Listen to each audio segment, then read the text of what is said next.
लेकिन last round में जो है आप दोनों लोगों से, चाहे आप ऑनलाइन बैठे हो चाहे ऑफलाइन बैठे हो, एक तो मेरा अंदाज है आपने जो छोटे छोटे नोट्स प्रिपेयर कर दिए होंगे, है ना। एक रफ नोट्स हमें यहाँ प्रिपेयर करती हुई जा रही थी। जिनके नोट्स बने हुए हैं बता दें, फेयर बढ़िया है, वो अपने हिसाब से बता दें उनको रखें, और एक शॉर्ट नोट्स मैंने यहाँ पे साथ में प्रिपेयर करते हुए चले जाए, ठीक है ना। दूसरा हमने कहा जो चीज़ें आपसे डिस्कस करनी थी, आपसे बेसिक कंसेप्ट को डिस्कस किए थे। फर्स्ट टर्न था, क्योंकि स्टैटिक इलेक्ट्रिसिटी क्या है, चार्ज कितने टाइप के होते हैं, और मैंने कहा चार्ज की जनरल प्रॉपर्टीज़ क्या है, invariance associated with mass, can be transferred, can leak from the sharp edges etcetera. और अब हम बात करते हैं, अब यहाँ से मैंने कहा था अब आपका टॉपिक एक्चुअली स्टार्ट होगा, जहाँ से हम जाएंगे, और जहाँ से स्टार्टिंग आती है वो आपकी स्टार्टिंग आती है कूलॉम्स लॉ से। और कूलॉम्स लॉ पे आप चलोगे तो कूलॉम्स लॉ से मैंने कहा स्टार्टिंग क्यों आती है, इसका कारण है क्योंकि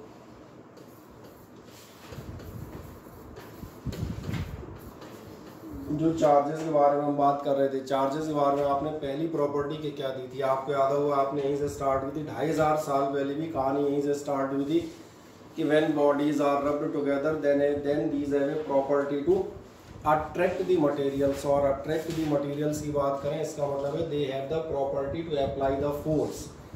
एज यूजुअल फिजिक्स में सबसे पहला क्वेश्चन यही आएगा कि आखिरकार ये फोर्स होगा कितना, और जब ये फोर्स कितना होगा आप इस पर जाएंगे तो आपका ध्यान जाएगा for that purpose we have the Coulomb's law. And Coulomb's law आप देखेंगे बिल्कुल फोटोकॉपीड है with the Newton's law of gravitation. Newton's law of gravitation की अगर मैं याद दिलाऊं, वो आपसे हल्का सा क्या चीज़ बताता था कि अगर दो आपके मासेस हैं with masses m1 m2 and center to center distance r, then the force between them is directly proportional to the product of masses and inversely proportional to the square of the distance between them। और आप देखेंगे पूरी story as it is applied for the Coulomb's law, that means the electrostatic force between the charges also। यानी अगर आप यहाँ पे electrostatic force की बात कर रहे हैं और अपने पास मैंने कहा दो चार्जेस हैं, और कुछ भी हम मान लेते हैं, लेट दीज चार्जेस भी Q1 एंड Q2, और सपोज उनके बीच का आप सेंटर टू सेंटर डिस्टेंस कितना ले रहे हैं, R। इन दैट केस आपका जो फोर्स होगा वो आपसे कहा जाएगा the electrostatic force of attraction और रिपल्शन। जब आप शीट पढ़ते हुए जाएंगे तो पूरा स्टेटमेंट मिलेगा, हम इतना स्टेटमेंट नहीं लिखते हुए जाएंगे, समझ में आ रहा होगा कि we are providing in short. क्या कहेगा, product of magnitude of charges के प्रोपोर्शनेट होगा, और सबसे खास बात उनके सेंटर टू सेंटर डिस्टेंस पर क्या होगा, स्क्वायर ऑफ द डिस्टेंस। और अब ध्यान क्या होगा, यही है इनवर्स स्क्वायर लॉ जिसकी हम लास्ट राउंड में चर्चा कर रहे थे, पॉइंट चार्ज के अबाउट। पॉइंट चार्ज मैंने कैसे कहा था, जो आपका कौन सा लॉ फॉलो करता है, इनवर्स स्क्वायर लॉ।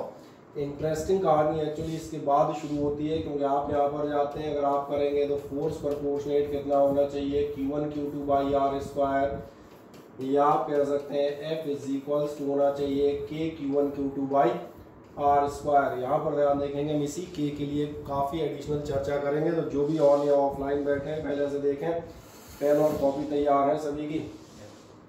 ऑनलाइन वाले पूछ लें, बेचारे दिखते नहीं है लेकिन इनसे पूछना पड़ता है।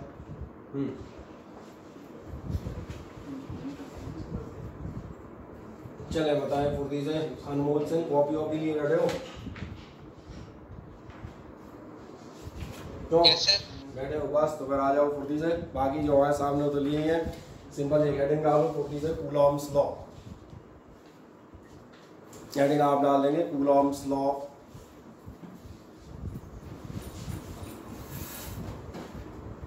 और कूलॉम्स लॉ में आप क्या चीज़ बतानी है, कुछ नहीं बताना है, एक सिंपल आप फिगर बनाए। कौन सा फिगर बनाओगे, एक छोटू सा फिगर में दिखा देता हूँ, ये वाला बना दो।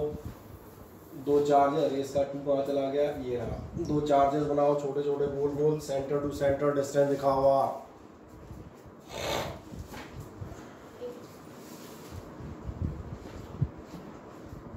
दिखा दिया। दो छोटे गोले से चार्ज, एक Q1 एक Q2 एक R, बगल में आप दिखा देंगे, बगल में एक छोटी सी लाइन लिख दो, इसमें आप लिखिएगा द इलेक्ट्रोस्टैटिक फोर्स। बगल में आप बताएंगे the electrostatic force between point charges dash,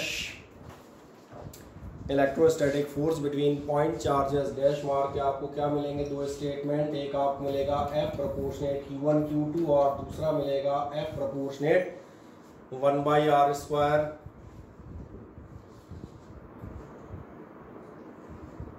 मिल गया। दोनों को हम कह रहे हैं चूंकि कॉपी में नीचे जाने की जरूरत ही नहीं है, स्ट्राइप्स लिखा होगा उसी बगल में लाइन खींच के चले आओ, साइड में आप आ जाएगा F proportionate Q1 Q2 by are square, या आप कह सकते हैं आपको क्या मिल जाएगा F is equals to K Q1 Q2 by are square. So that's the completion of the Coulomb's law. क्या है मिल गया F is equals to K Q1 Q2 by are square. हाँ ना बताएं, जैसे ही मिल जाता है वैसे आप ध्यान देखें, जैसे हमने Q1 Q2 by are square लिया, बस ये चीज़ बच जाएगी व्हाट इज दिस कांस्टेंट। इस कांस्टेंट के लिए थोड़ा परिश्रम करना पड़ेगा, और वो परिश्रम हम यहाँ करते हैं। ये जो आपका K है ये समझ में आ रहा है, ये आपका है कांस्टेंट। ये K ध्यान देखना दो बातों पे डिपेंड करता है, जिन दो बातों में डिपेंड करता है वो हम लिख देंगे। एक आपका डिपेंड करता है मेजरमेंट सिस्टम, और दूसरा डिपेंड करेगा नेचर ऑफ मीडियम। तो एक काम करें, नीचे लिखें K, उसके आगे डैश लगाएं और डैश मार्क लिख दीजिएगा depends on. K depends on आप क्या बताएंगे, measurement system and nature of medium.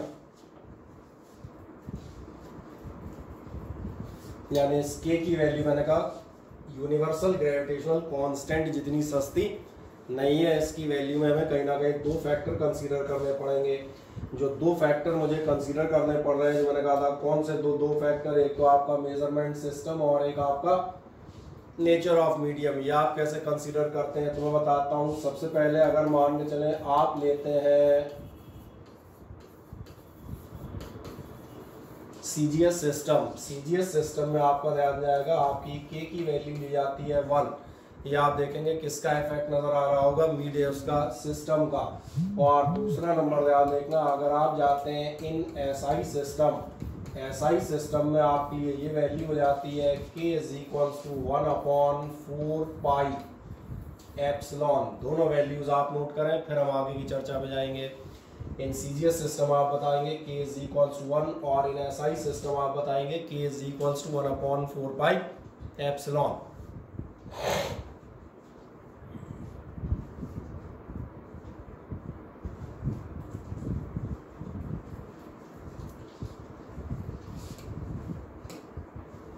बस यहाँ से आपका वो टर्म भी आ गया जिस पे हम बात कर रहे थे, सिस्टम और काय पे डिपेंड करेगा, मीडियम पर। क्योंकि जो एप्सिलॉन है इसलिए नीचे बताइएगा एप्सिलॉन आपकी कहलाती है absolute electrical permittivity of medium. यानी ये समझ में आ जाएगा आपको, यहाँ पर आपके मीडियम की परमिटिविटी यानी मीडियम की प्रॉपर्टीज पर भी फोर्स डिपेंड करता है सिस्टम के अलावा। नीचे आप बताएंगे एक लाइन में एप्सिलॉन आपका क्या है, absolute electrical permittivity of the medium है। तुम ऐसे कैसे बैठे भाई, क्या हो गया? कुछ तो हुआ होगा, नोट नहीं कर रहे क्या? कर लिया पहले से? कहाँ पहले किया था तो जाने कब किया होगा? इन सबका नोट डला है बेटा, ये सब बैठे हैं, सबका नोट है, वो करते जाना है। आलस में कहाँ बैठेंगे, आलस में बता दें इतना होता है आदमी हमारा वीडियो देख के यूट्यूब पे देख यहाँ आते ही नहीं, भूल गए होंगे। और ना मैं इतनी मेहनत करा था, मैं सीधा कहता पहला चैप्टर वीडियो देख लो ना, पूरे पढ़े तो काहे लाने परेशान कर रहे हो। सही बोल रहा हूँ, मैं बोल रहा हूँ, साथ में चलते हुए जाइए, अटक जाएंगे आप, बाद में बता दें, बाद में दिक्कत आएगी। बाद में एक छोटी दिक्कत आएगी, कूलॉम्स लॉ था तो क्या था, क्या कहलाती थी बेटा, गुंजाइश नहीं है, फुर्ती से जितने बैठे हैं बता दें, ऑनलाइन वाले तक बैठे हैं उन तक का है, साथ में लिखते हुए जाएँ। लिखने को टाइम भी देता जा रहा हूँ बराबर, और इसलिए दे रहा हूँ ताकि आप इन शॉर्ट फॉलो करें। पूरी लैंग्वेज नहीं दे रहा, कहीं नहीं लिखा रहा कि according to the Coulomb's law, ये सब नहीं लिखा है, केवल हम मेन पॉइंट्स इसलिए लिखते हुए चले जा रहे हैं और साथ में लिखते हुए जाइएगा। सही है, क्या आप यहाँ तक पहुँच गए? हाँ ना बताया, सही सिस्टम आपने निकाल दिया। अब एक लास्ट बात बताते हैं, जो आपने एब्सोल्यूट इलेक्ट्रिकल परमिटिविटी ली है, इसके लिए जो खास बात बताऊंगा वो भी बता देता हूँ। वो आप बताइएगा इन एयर और वैक्यूम, नीचे आप बताएंगे इन एयर और वैक्यूम, और एयर और वैक्यूम के आप ब्रैकेट बताइएगा फ्री स्पेस। इन एयर और वैक्यूम फ्री स्पेस, और फ्री स्पेस के लिए ध्यान से देखें, मैं दो बातें एक साथ बताता हूँ। जब आप फ्री स्पेस में जाते हैं तो आपका कांस्टेंट क्या था, 1/4 पाई एप्सिलॉन, लेकिन अब आप इसे लिखते हैं एप्सिलॉन नॉट। और यहाँ से आपको ये समझ में आ जाएगा, कभी भी किसी भी क्वेश्चन में या किसी भी जगह एप्सिलॉन के साथ नॉट लिखा है तो ये शो करेगा कि you are dealing with the free space यानी कि एयर और वैक्यूम। और इसकी आप वैल्यू याद रखिएगा, ये होता है आपका 9 × 10⁻⁹ समझ आ गया। वैल्यू आपकी कितनी आएगी 9 इंटू, बाकी यूनिट लिखना चाहोगे तो वो भी लिख देता हूँ, न्यूटन मीटर स्क्वायर पर कूलम स्क्वायर, ठीक है, कोई दिक्कत नहीं। ठीक, तो एक काम करते हैं, पहले तो आप इस पर चले आए, चलो वैल्यू बनी रहने दो अकेली, यूनिट छोड़ो, है ना। तुम वैल्यू अकेली याद रखो, कितनी वैल्यू होगी, मैंने कहा 9 × 10⁻⁹।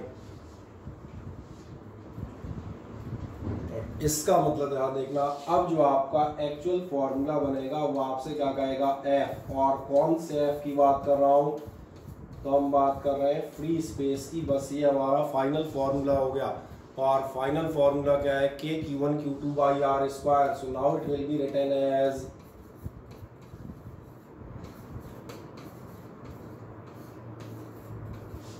और जो बात कर रहा था ये आपका होगा 9 × 10⁻⁹ और साथ में Q1Q2/r²। इस पूरे फॉर्मूले को आप देखेंगे डेरिवेशंस में, जितने भी डेरिवेशन होंगे इलेक्ट्रिसिटी से रिलेटेड, इसीलिए आप देखेंगे हर बार सारी जगहों पे आपका ध्यान जाएगा, कहीं ना कहीं एक ये टर्म आपको ज़रूर चिपका हुआ दिखेगा। और नंबर सेकंड, जब भी आप न्यूमेरिकल्स में जाएंगे तो मैं इस वैल्यू को बिना सोचे समझे यहाँ डायरेक्ट रख दूंगा। तो बस फाइनल फॉर्मूला दिखा दें आप, F यानी फोर्स आपका फ्री स्पेस में कितना होता है, ये आपके लिए 1/4πε0, या फिर हम कह सकते हैं 9 × 10⁻⁹ Q1Q2/r²।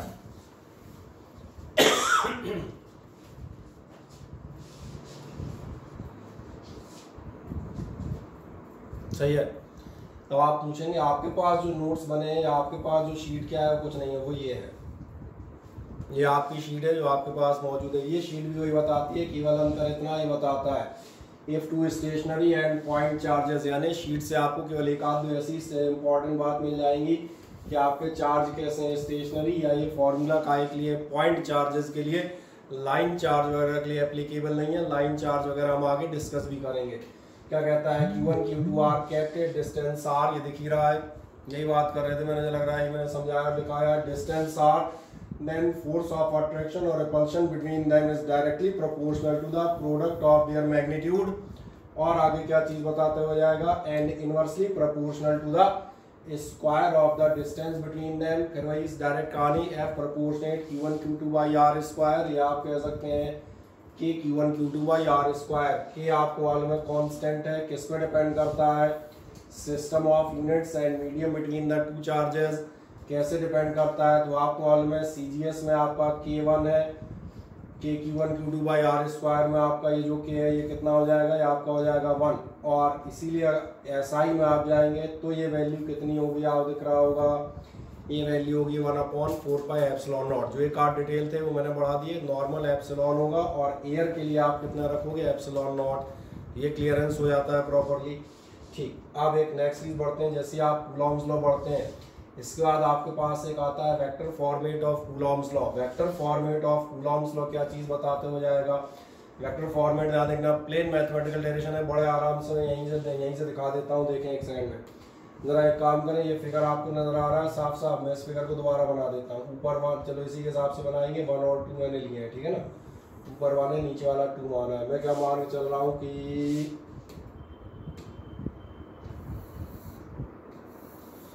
ये मेरी 2 एक्सिस, ये मैंने माना आपका ये एक चार्ज Q1 है, दूसरा चार्ज मैंने मान लिया कौन सा है Q2।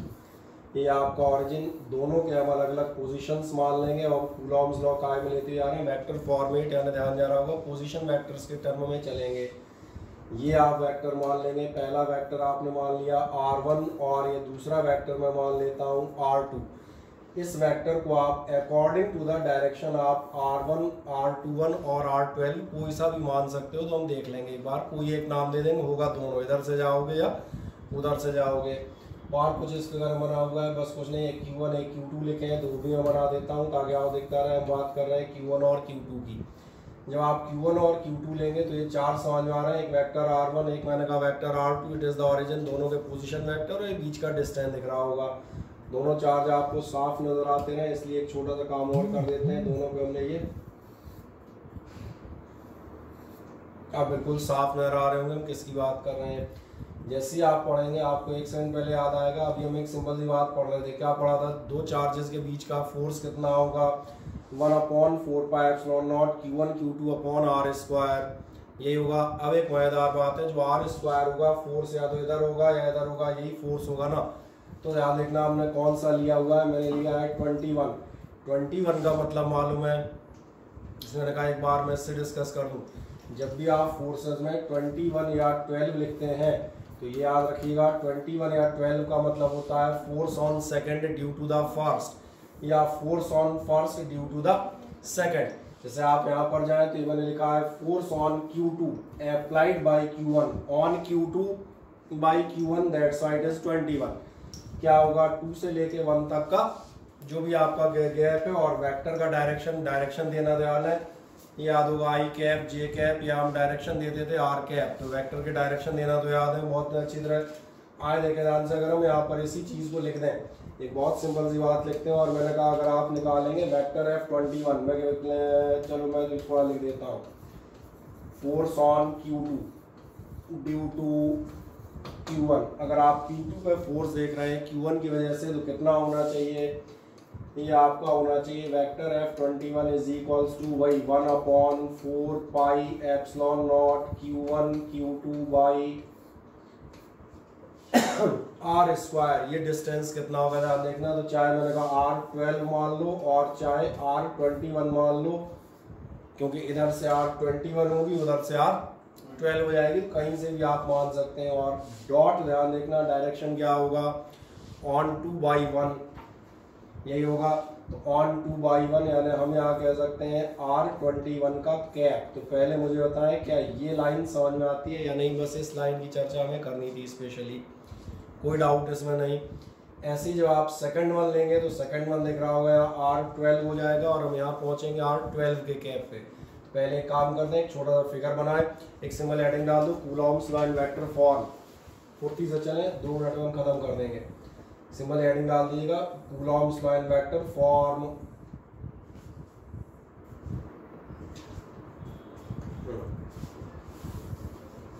Coulomb's line vector form में कुछ नहीं, 2 चार्ज दिखा दें Q1 और Q2।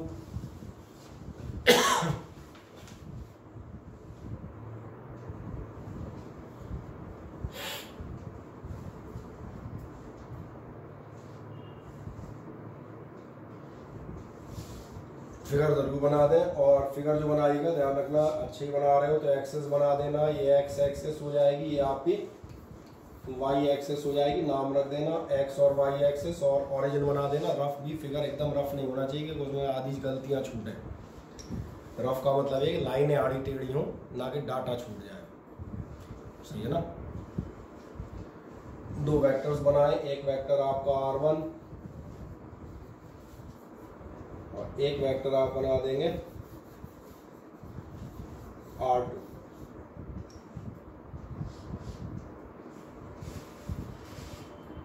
और जैसे आप बना देते हैं तो दिख ही रहा है, इसको समझाना नहीं है, इसका वेक्टर R1 R2 है, सीधा बताएंगे force on Q2 due to Q1।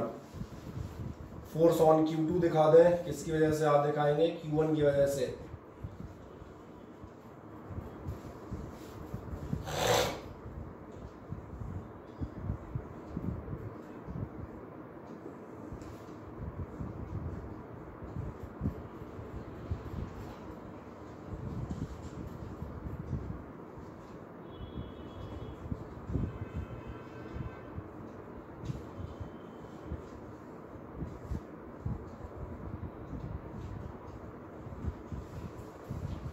क्या आपने इतना मान लिया, हाँ ना बताएं।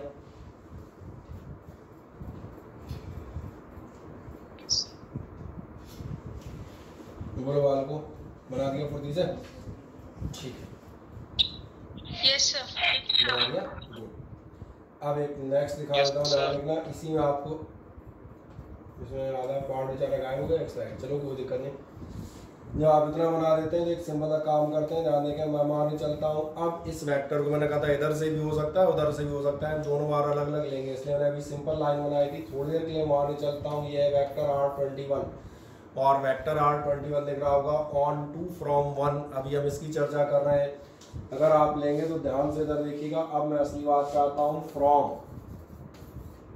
Triangle law of vector addition. अगर आप triangle law of vector addition की बात कर रहे हैं, ट्रायंगल लॉ आपको याद है, ट्रायंगल लॉ कहता था दो साइड्स का टोटल तीसरी साइड होती थी अपोजिट ऑर्डर में। ध्यान से देखना, क्या आपको ऐसा नजर आता है, ये साइड इसका ये इधर जा रही है, ये साइड इधर जा रही है, ये दोनों आपकी ट्रायंगल की कंसेक्यूटिव साइड्स हैं कंसेक्यूटिव साइड, तीसरी वाली अपोजिट है।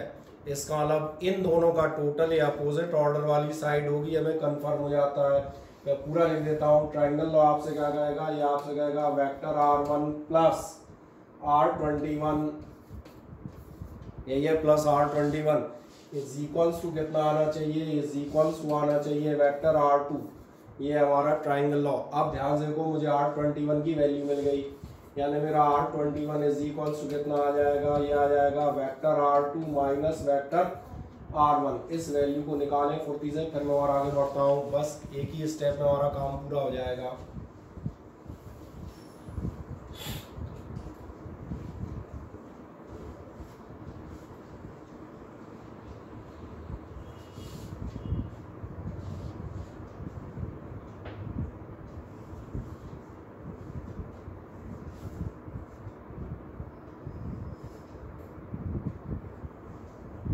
इसीलिए इस टाइप के डेरिवेशन दोबारा से पूरे करा दिए कि आपको कहीं बीच में कोई स्टेप में डाउट हो तो भैया वो क्लियर हो जाए, वो आपको शंका रिमूव हो जाए। आप भले लिखे बैठे हो या नहीं, उससे कोई फर्क नहीं पड़ता। तो क्या है, समझ में आ जाती है मेरी बात, हाँ है ना? अगर ये समझ में आ रही है, ध्यान देखो, इसका मतलब क्या होगा, इसका मतलब अगर हम मोटे तौर पर लें तो फिर आपको क्या चीज़ मिलनी चाहिए, आपको मिलेगा ये जो आपने निकाला था F21 इज इक्वल्स टू कितना होगा, ये होगा आपका 1/4 pi epsilon not Q1 Q2 upon mod R21 का स्क्वायर और डॉट ध्यान देखें, आपको मिलेगा R21 का कैप, और R21 का मतलब क्या था, R2 माइनस R1, यानी हम कह सकते हैं ये आपको मिल जाएगा R2 माइनस R1, और चलो मैं इन दोनों का कर देता हूँ कैप, है ना? जो भी इस वेक्टर का रिजल्टेंट आएगा उसका मुझे कैप चाहिए। कई ढंग से इसको बुक्स लिखती हैं, तो मैं नहीं कह रहा क्या कि कभी हमने यहाँ कर दिया होगा 2-1, उससे भी कोई फर्क नहीं पड़ता, आप यहाँ कर दें उससे भी कोई दिक्कत नहीं आएगी। ये आपको डायरेक्शन दिखा रहा है, क्या ये आपको मिल जाती है डायरेक्शन R2 माइनस R1, हाँ ना? बताएं। तो बस एक इक्वेशन ये मान लें फुर्ती से, फर्स्ट इक्वेशन ये मैंने वैल्यू रख के आपको बिल्कुल क्लियर कट दिखा दी है, इसीलिए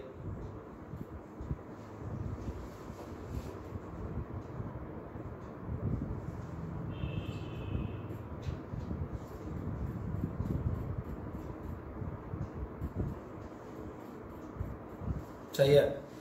ज़्यादा हो जैसे मैंने कहा, कुछ बुक्स इसको ऐसे ही बताएंगी, उसको क्या किस फॉर्म में लिख सकते हैं, जो मैंने कहा बुक्स आप तमाम सारे अप्लाई करते हैं। मैं इसका ऑप्शनल फॉर्म में बताता हूँ। कई बार डाउट्स आते हैं, मेरा काम यहाँ यही है, मैं डाउट्स को भी क्लियर कर सकता हूँ। यहाँ पर आप कह सकते हैं, ध्यान देखना, vector F21 is equals to होगा 1/4 पाई एप्सिलॉन नॉट, और ध्यान देखना Q1 Q2 तो ये रहेंगे, ये होगा ध्यान देखना मॉड, और मॉड जो वेक्टर R21 था, वेक्टर R21 की जगह मैं ले सकता हूँ vector R2 minus vector R1 का मॉड। देखते चलना ध्यान से, मैंने कहा था अलग अलग बुक्स हैं, ये और ये एक ही चीज़ लिखी है मैथमेटिकली जो मैं लिखने जा रहा हूँ, और सॉरी इसका स्क्वायर था, और इनटू क्या आपको ध्यान है, वेक्टर ए कैप, किसी भी वेक्टर का कैप काय के बराबर होता है, ए कैप बराबर होता है vector A divide by mod vector ए। कोई भी यूनिट वेक्टर कब मिलेगा, जब आप वेक्टर को खुद के नंबर से डिवाइड करें। जैसे हमने कहा vector 5 divided by 5 that will be vector 1। Cap तो याद है यूनिट वेक्टर होते थे। और अब अगर इसको भी इस फॉर्म में लोगों क्या है, कई बार बुक्स उसको लैंग्वेज उलझा देती हैं, तो आदमी कई बार पूछता है सर आप स्क्वायर लिखे थे वहाँ क्यूब है, मैंने कहा ध्यान देखो एक ही चीज़ लिखी है, मैं इसको लिख सकता हूँ, ध्यान देखना, मैं इसको लिखूंगा vector R2 minus vector R1 vector a, और divided by mod vector R2 minus R1। Check कर लें, इसलिए मैं फॉर्मूला बगल में दिखा दिया है कि आपका क्या होगा, a cap is equals to vector a upon mod vector a. तो आप चाहे जैसे vector a upon mod vector a के फॉर्म में भी लिख सकते हैं। परिणाम क्या आएगा, ये लाइन थोड़ी लंबी हो जाएगी, नथिंग विल चेंज। मैंने इन शॉर्ट खत्म कर ली थी, आप इस लाइन को थोड़ा लंबा कर सकते हैं। क्या आप कर सकते हैं, that will be 1/4πε0 Q1 Q2 upon, और ध्यान देखें ये हो जाएगा R2 माइनस R1 का मॉड, और ये हो जाएंगे क्यूब। स्क्वायर ऑलरेडी थे। डॉट में आपका डायरेक्शन में आपको क्या मिलेगा, mod R2 sorry vector R2 minus vector R1। चाहे तो आप इस फॉर्मेट में भी इसको पीछे दिखा दें, क्योंकि अब अगला जो पार्ट है वो इसी की मुझे फोटोकॉपी फिर से करनी है, नथिंग एल्स।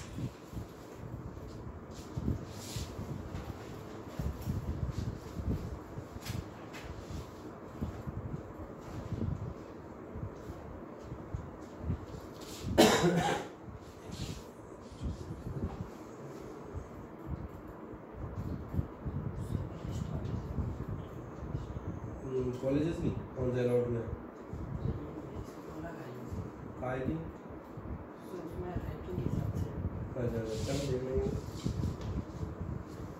चलो आपको जो आप लोग बैठे हो समझ में आ रहा है, नोट करने आ रहा है आराम से, कोई दिक्कत आ रही है मुझे बताएं। बोले माल को दिख रहा है कि कोई समस्या आ रही है, नोट करने बताएं। कोई दिक्कत आए तो इमीडिएट पूछ लेना भैया, एंड टू एंड, है ना। सर हाँ तो अभी नहीं पूछोगे तो फिर कब पूछोगे, फिर तो अगले साल अपन मई में स्पेशल डिस्काउंट ऑफर के साथ नया बैच चालू करेंगे। है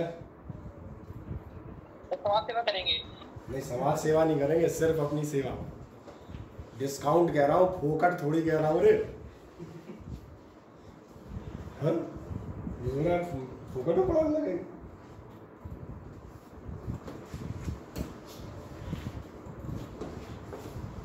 चले कर दिया इतना नोट। हाँ ना, बस इसी चीज को मैंने कहा अब हम जो है एक बार दोबारा रिपीट करेंगे। ध्यान देखना, ये पूरी मैंने एक निकाली थी। अब अगले स्टेटमेंट चले आओ, मैं यहीं से चलता हूँ।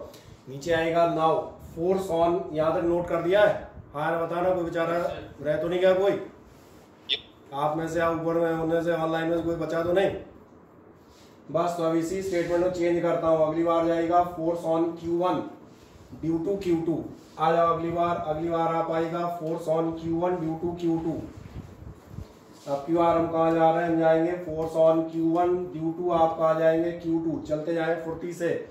अब आपका ये हो जाएगा 21 की जगह 12, आप F12 पे जाएंगे तो F12 आपको मिलेगा। अब यहाँ पे सेकंड वन पहले कर देंगे, पहला बाद में कर देंगे। भाई इधर से उधर कर रहे हैं, ये बात अलग है, अपने को पता है 3 दूनी भी 6 होते हैं और 2 3 जा भी 6 ही होते हैं, पर दिखाएंगे तो वन पूरा ना। और क्या होगा, यहाँ आप क्या करेंगे, नीचे आपका जो है ये R21 नहीं, ये कितना हो जाएगा, ये हो जाएगा आपका R12 स्क्वायर। और ऐसे ही यहाँ भी आपका 21 की जगह आप करेंगे वेक्टर R12। तो चले आए force on Q1 due to Q2। नीचे वाले vector F12 is equals to 1/4πε0 Q2 Q1 upon mod vector R12 square. इसमें ज़्यादा रिपीट करेंगे, उसी कहानी को फिर से पूरा ही लिख देता हूँ, छोड़ो। डॉट आपने लिया वेक्टर R12, क्या इतना पहुंच गए। अब इसी कहानी में फिर से आ जाओ, फिर से हम एक बार चलेंगे। अब इस बोर्ड पे दिखाना आसान है। वो क्या दिखाना आसान है कि अब जो हम यहाँ पर लेंगे वो आप कौन सा लेंगे, अब आप ये लेंगे। और अब तुम दोबारा मत बनाना फिगर, तुम्हारे लिए फिगर अंडरस्टूड माना जाता है, तुम्हें 2 बार बनाने की जरूरत नहीं है। ये तो मैंने यहाँ केवल समझाने के लिए बना दिया है। और अब आपका जो यहाँ 21 था वो 21 ना होते हुए आपको यहाँ कितना लेना है, अब आप यहाँ लेंगे 12। तो इसलिए मैंने कहा आप फिगर ना बनाए, आप तो पहले यहाँ देख लें, क्योंकि तो डायरेक्ट आप उल्टा मन में कर लेंगे। अब फिर आप जाएंगे, अब जरा देखें ध्यान से, क्यों आर कुछ परिवर्तन आएंगे। क्या परिवर्तन आएंगे, आप देखें ये साइक्लिक ऑर्डर है, ये वाली साइड और ये वाली साइड सेम ऑर्डर है। ये वाली साइड कैसी है, अपोजिट या उल्टा ऑर्डर। इसका मतलब R2 और R12, R2 और R12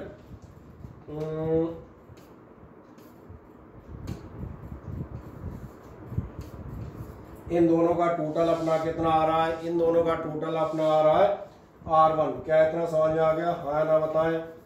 चले जाए अब की बार इस फिगर को देखें, सिर्फ देख लें और सीधा लगाएं ट्रायंगल लॉ। बता दें as vector R2 plus vector R12 is equals to vector R1। यानी अगली बार आपको इसी को थोड़ा बहुत गुचर कुचर करके आपको क्या मिल जाएगा, आपको मिल जाएगा क्या मिलना चाहिए। और ये जाने क्या क्या साफ हो गया, चलो ऑटो। आपको मिलेगा आपकी R12 की वैल्यू मिल जाएगी। R12 आपका होगा R1 माइनस R2। क्या मैं सही हूँ? फिर एक काम कर लें, कोई दिक्कत किसी को बोले? No sir. नहीं, बस एक मैं छोटा काम कर लूँ जब तक, मनोरंजन वाला। जब तक तुम इसको लिख रहे हो तब तक मैं ये सब अपने सफिक्स मिटा लेता हूँ कुछ और कहीं थे और भी, चलो सारी मिटा दूंगा, सारी बदल दूंगा। इसको कहते हैं सारे घर के बदल डालूंगा। हाँ, अपन कहाँ से चल रहे थे? हाँ, हम यहाँ पहुँच गए थे। R12 की वैल्यू आपने निकाल ली। जैसे ही R12 की वैल्यू निकाली, अब आप निकालेंगे 10 F12। अब देखते हैं ना, वैसे तो समझ में आ ही गया होगा। F12 निकालोगे कितना आएगा, 1/4πε0। ये आएगा Q2 Q1, और चाहे तुम ऐसे लिख सकते हो Q1 Q2, क्यों तो मालूम है दोनों एक ही हैं। अपॉन मॉड वेक्टर आपका किसका स्क्वायर था, ये था R12 का square, force on the first due to the second. Just उल्टे चल रहे हैं सफिक्स, कुछ और कर ही थोड़ी रहा हूँ। 21 की F12 कर दिया है, लेकिन इसका परिणाम इधर आ जाएगा। अब ध्यान से देखो, पहले R2 माइनस R1 था, अब ये हो गया है।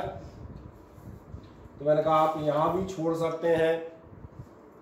जैसे आपको ध्यान होगा, पिछली बार मैंने यहाँ बॉक्स बंद किया था, क्योंकि अगर आप थोड़ा सा समझदारी लें तो आपको यहीं से समझ में आ जाएगा दोनों डायरेक्शन अपोजिट आ रहे हैं। वो R2 माइनस R1 था, ये R1 माइनस R2 है। मतलब केवल क्या डिफरेंस है, प्लस माइनस का। और नेगेटिव वेक्टर हम किसे कहते हैं? नेगेटिव वेक्टर का मतलब ही एक दाएं भाग रहा है तो दूसरा बाएं भाग रहा है, यही मीनिंग है। फिर भी मैंने कहा नहीं समझ में आ रहा, कोई दिक्कत नहीं, और थोड़ा लंबा कर लेंगे मनोरंजन के लिए। और लंबा करोगे तो फिर कहाँ घुसोगे, तो फिर आप जाओगे और vector F12 is equals to, मैंने कहा जिन्हें यहाँ से समझ में आ जाए यहाँ छोड़ सकते हैं। नहीं आ रहा, Q1 Q2 अपॉन ये आपका कितना था, क्या वैल्यू आई थी, R1 माइनस R2 का स्क्वायर, ये था आपका R1 माइनस R2, और upon mod R1 minus R2। ये मैंने फिर वही फॉर्मूला लिया है, vector a upon mod vector A. Vector a upon mod vector ए करोगे तो क्या चीज़ निकल आएगी, उसका कैप निकल आएगा। जरा साइन 2 कर दो, कितना हो जाएगा, 1/4πε0 Q1 Q2 अपॉन इस चीज़ का हो जाएगा आपका क्यूब, तो ये भी वही है। और इस चीज़ का मतलब अब ये चीज़ हो गई है। लेकिन एक सबसे इंटरेस्टिंग बात है, यहाँ जो आ रहा है वो अब आपका आ रहा है, क्या समझ में आता है? अब आप एक सिंपल चीज़ बता देंगे, बस इतना कर दो, हो गया। जो हमें दिखाना था सब दिखा दो दिया।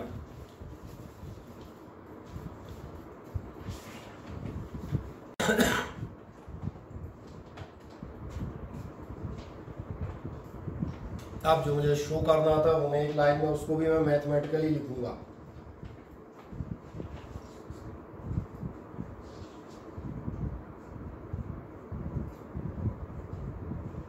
कर दें यहाँ तक?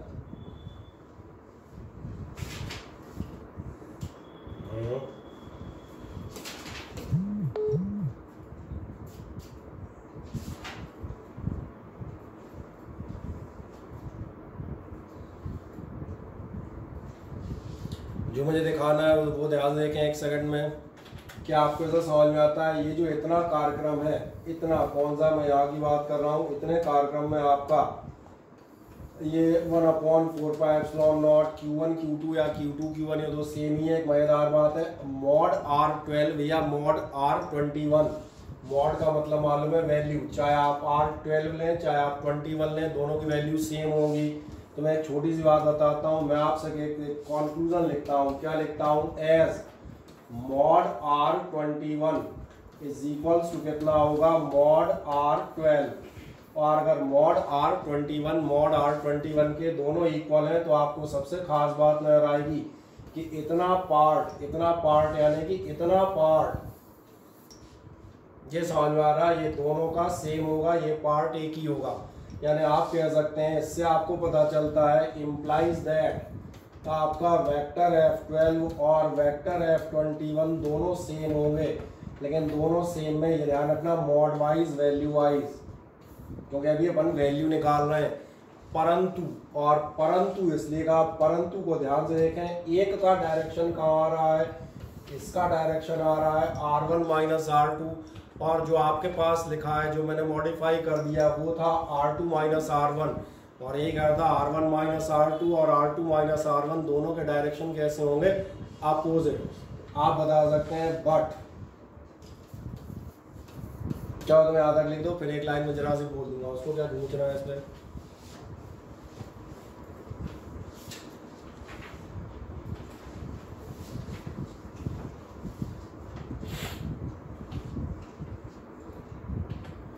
नीचे आप बताएंगे as mod vector R21 is equals to mod vector R12। इसका मतलब आपको क्या मिलेगा? F12 is equals to F21 mod. दोनों फोर्सेस सेम होंगे, और सबसे खास बात बट नीचे आप बताएंगे both will be in opposite direction.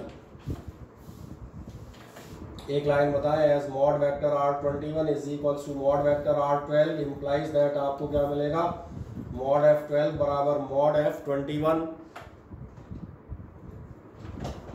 But both will act in opposite direction. यानी अब असली और लास्ट समरी लिख देते हैं जिसके लिए हमने इतने गुणा भाग किए। वो समरी ये है, वेक्टर F21 और वेक्टर F12 ये दोनों होते हैं बराबर, परंतु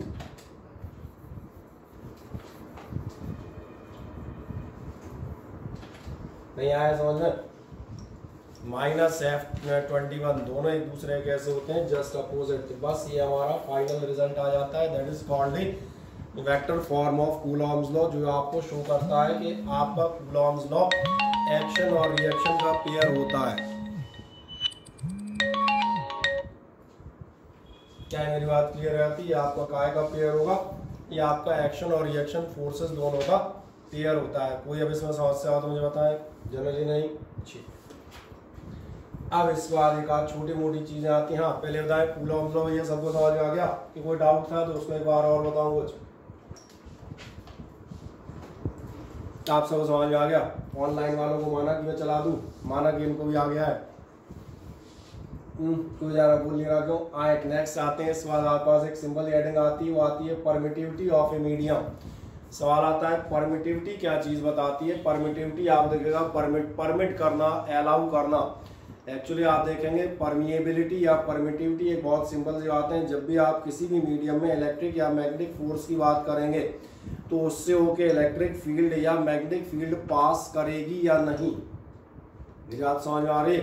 जैसे माने चले कोई मेटल रखते हैं और मैंने कहा कोई अगर लकड़ी का टुकड़ा रखते हैं तो दोनों में इलेक्ट्रिकल इफेक्ट में अंतर आएगा, और जो अंतर आएगा यानी किसी से आपकी इलेक्ट्रिक फील्ड पास करेगी और किसी से इलेक्ट्रिक फील्ड पास नहीं करेगी। तो यही जो डिफरेंस है वो डिफरेंस किस नाम से आने आता है?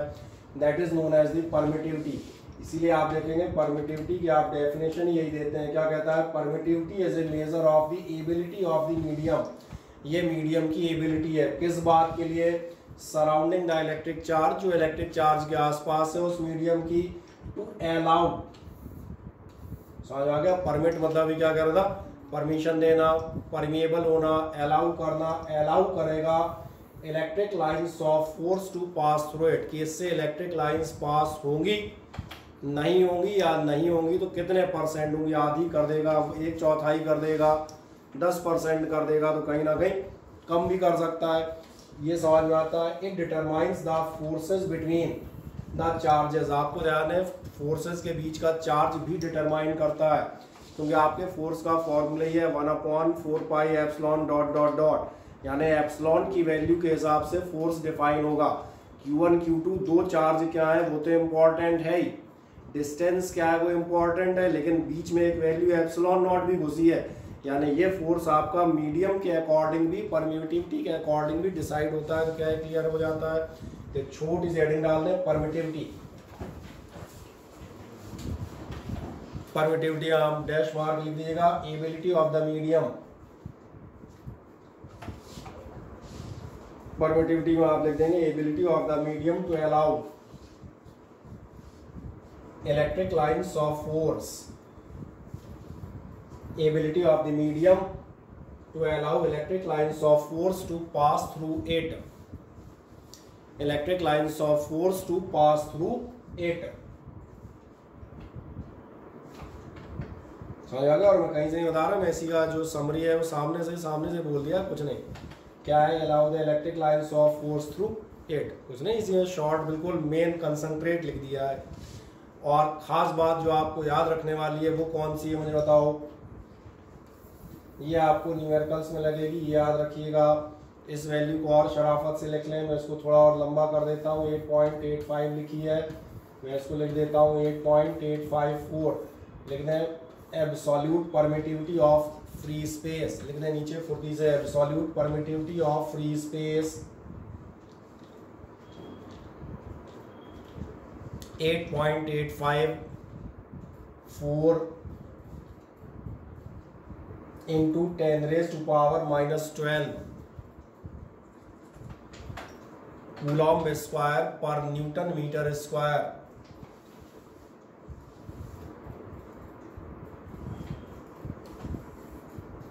ठीक, कितनी वैल्यू मैंने बताई है, मैंने वैल्यू आपको बताई है, आपके एप्सिलॉन नॉट की वैल्यू कितनी होगी 8.854 into 10⁻⁻12 कूलॉम्ब स्क्वायर पर न्यूटन मीटर स्क्वायर। दो छोटे छोटे यहाँ पर क्वेश्चन बनेंगे जो आपसे पूछे गए, बहुत ज़्यादा आपके बोर्ड में क्वेश्चन आया है। Write down the dimensions of the permittivity, पिछले साल में पेपर देखोगे अनसॉल्व तो मिलेगा, और जब ये क्वेश्चन मिलता है तो यहाँ पर वैसे तो परमिटिविटी डायमेंशन लिखी हुई है पर तो याद नहीं होंगी। इसके लिए आपको पेपर में ये काम करना पड़ेगा। क्या करना पड़ेगा वो मैं दिखा देता हूँ, क्योंकि बहुत कम लोग होते हैं जिन्हें परमिटिविटी सबकी डायमेंशन बिल्कुल एग्जैक्ट याद होगी, बहुत मुश्किल काम है, हमें खुद नहीं है। अगर इस पर जा रहे हो तो एक छोटा सा काम कर लेना, क्या करोगे, epsilon not is equals to देखे ध्यान से क्रॉस मल्टीप्लाई कर लेना। कितना निकल आएगा, एप्सिलॉन नॉट आपका निकलेगा Q1 Q2 अपॉन, साथ में आपको हो जाएंगे F, चलो 4 पाई और रख देता हूँ 4 पाई F, और हो जाएंगे साथ में R स्क्वायर। देखें ध्यान से, अब आपको 11th याद आ गई होगी, इससे आपकी दोनों चीज़ें निकल जाएंगी। सबसे पहले मैं बात करता हूँ यूनिट। जब आप यूनिट पे जाएंगे तो यूनिट कितना होगा, देखें Q1 into Q2 यानी ये हो गया कूलॉम्ब स्क्वायर। 4 पाई तो कांस्टेंट है, हटाएं, फोर्स की जगह आप रखेंगे न्यूटन, और मैंने कहा आर की जगह आप रखेंगे मीटर स्क्वायर। इसलिए बताया क्योंकि अक्सर हम यूनिट डायमेंशन पेपर आया कन्फ्यूजन हो जाता है। थीटा को जैसे ही न्यूटन का स्क्वायर था कि कूलॉम्ब का याद नहीं आ रहा, तो बेहतर है गलत करने में 10 सेकंड खर्च करना, निकाल लेना। समझ में आ रही मेरी बात। और एक बार डायमेंशंस निकालनी याद है। डायमेंशंस कैसे निकालोगे, चार्ज की डायमेंशन आपको पहले बताई थी फर्स्ट टर्म में कल। ये आपका कितना था AT, तो कितना हो जाएगा A square T square Newton यानी कि फोर्स, ये आपके होंगे MLT-2 इंटू आपका मीटर स्क्वायर यानी ये हो जाएंगे लेंथ स्क्वायर। जरा चेक करो कितना बन रहा है, M ऊपर जाएंगे तो ये हो जाएंगे M-1, L हो गए 1 2 3 है ना, L-3, T कितने हो जाएंगे 2 और 2 4, नहीं गलत कर रहा हूँ क्या मैं, सही कर रहा हूँ यार, T4 और लास्ट में A स्क्वायर। सही है। आराम से एक बार यूनिट और डायमेंशन निकाल दें अपने हाथ से, ताकि परमानेंट इस बात अपनी छुट्टी हो जाएगी। भैया अपन ने अपना काम कर दिया, ठीक है ना। ये मैंने कहा था ये आपसे पूछा गया क्वेश्चन है आपके लास्ट ईयर पेपर्स में, तो इसको हम कह देते हैं ये आपसे कहाँ पूछा जाएगा, पेपर्स में। अगर हुए तो टेंशन मत लेना, होंगे जरूर। एक आध कुछ हो जाएगा, अच्छा पेपर नहीं होंगे ऐसी बात पहली बार बताई। हाँ बेच में से उठ के ही चला गया मैं, अब कहाँ जा रहा है मेरी टिक्की पीने। क्यों होने पेपर पर होने नहीं अब कहाँ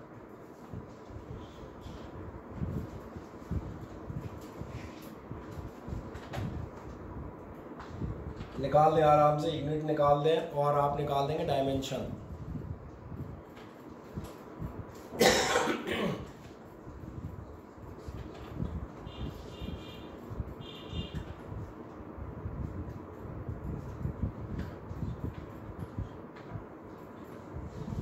कोई दिक्कत, छोटी छोटी चीज़ें मैंने कहा सारे डिटेल्स आपके मौजूद हैं, कहीं कोई ऑब्जेक्शन हो कोई शंका हो तो बता दीजिएगा, ठीक है।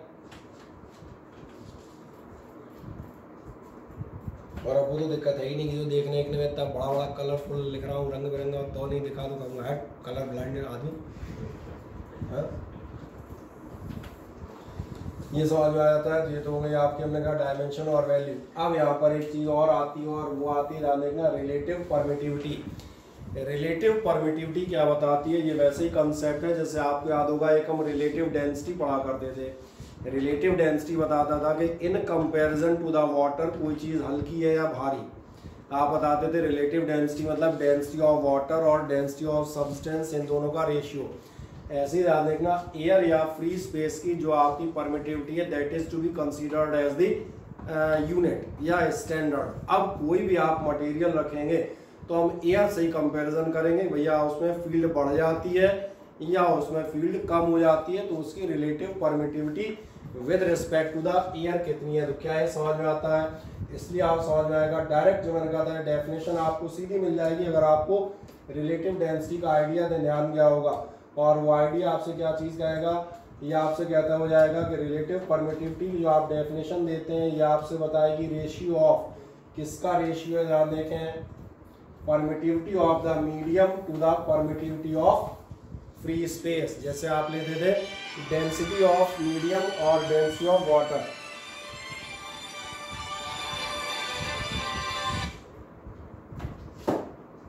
ठीक, ये क्लियर हो जाता है। तो एक सिंपल काम करें, नीचे लिखिएगा रिलेटिव परमिटिविटी। नीचे आप बताएंगे relative permittivity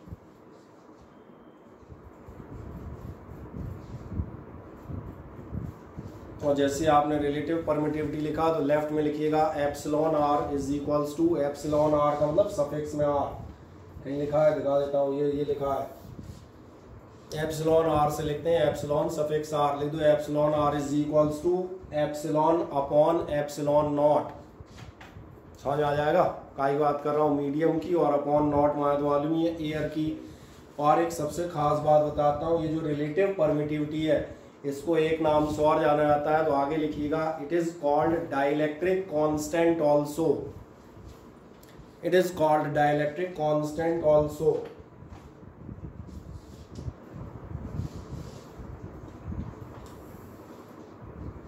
called dielectric constant also.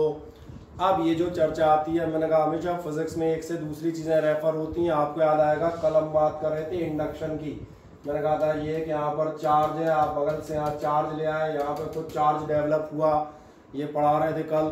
मैंने ये भी बताया था जो आपका इंड्यूस्ड चार्ज है Q डैश वो बराबर होगा minus Q1 minus 1 upon K। ये कहता है इंड्यूस्ड चार्ज कम या थोड़ा सा बराबर होगा। तो वहाँ आपसे कहा था K होता है डाइलेक्ट्रिक कांस्टेंट, मैंने कहा था डाइलेक्ट्रिक कांस्टेंट की चर्चा हम अगले टर्न में करेंगे।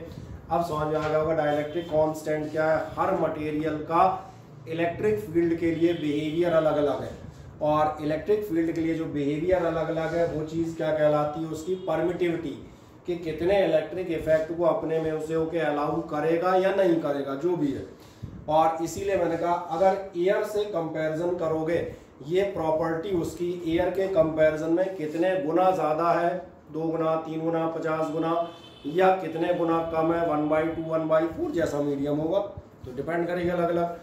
तो यही चीज़ क्या कहलाती है, either it is called relative permittivity और it is called dielectric constant. यानी अब हम एक शॉर्ट समरी आपसे क्या कह सकते हैं, इसका मतलब आपको मालूम है, आप कह सकते हैं एप्सिलॉन आर, मैंने लिखा है या आप लिख सकते हैं और, समझ आ रहा है। बस ये K इज इक्वल्स टू कितना होता है, तो जो हम बात कर रहे थे क्या होता है, एप्सिलॉन अपॉन एप्सिलॉन नॉट। तो लिख दें नीचे एप्सिलॉन आर और K is equals to epsilon upon epsilon not, ये याद रखिएगा। और फिर मैं बताऊंगा इसका असर। तुम कहोगे इस K से हमें क्या फर्क पड़ना है, याद मैं बताता हूँ क्या फर्क पड़ेगा।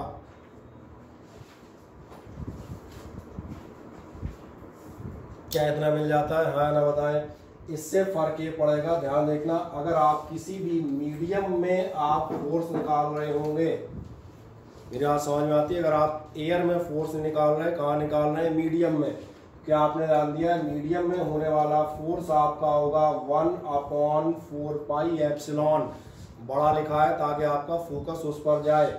और साथ में क्या होंगे Q1 Q2 by R square, and remember I have not written here epsilon naught because it is not here, it is a some sort of medium, and instead of epsilon you can write नहीं आया समझ में अभी? इतना बहुत है। इसका मतलब आप ध्यान से देखें तो आपका किसी भी मीडियम में एफ मीडियम होता है।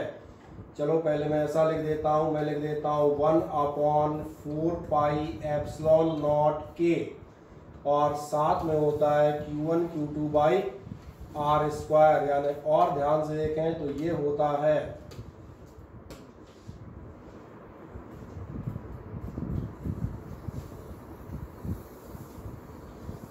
ये मैं अमीबा नहीं बना रहा हूँ, ये मैं ये बता रहा हूँ कि ये जो इतनी चीज़ लिखी है ये है 1/4 pi epsilon not Q1 Q2 by are square क्या थी? वो एयर थी। यानी अगर आप देखें तो एफ मीडियम कितना आ रहा है? एफ मीडियम जाने को जो पर्पल टाइप कलर है ये एफ एयर है, और इस पूरे एफ एयर के अपॉन में कौन बैठ गया है? ये भी समझ में आ जाएगा। किसी भी आपके डाइलेक्ट्रिक मीडियम में अगर आप चार्जेस रखेंगे तो डाइलेक्ट्रिक मीडियम में चार्जेस रखने पर क्या होगा? या तो यहीं से दिख जाता है डायरेक्ट 1/4 पाई एप्सिलॉन नॉट के से डिवाइड हो रहा है, या तो यहीं से देख लेते। नहीं दिखा तो ये अमीबा इसलिए बना दिया ताकि आपको दिखे ये एफ एयर से डिवाइड बाई हो जाता है के टाइम्स। तो क्या ये कहानी क्लियर हो जाती है? तो एक छोटा सा रिलेशन ये दिखाएं कि आपका एफ मीडियम कितना होता है? 1/4 pi epsilon not Q1 Q2 by are square, यानी कि एफ एयर अपॉन के।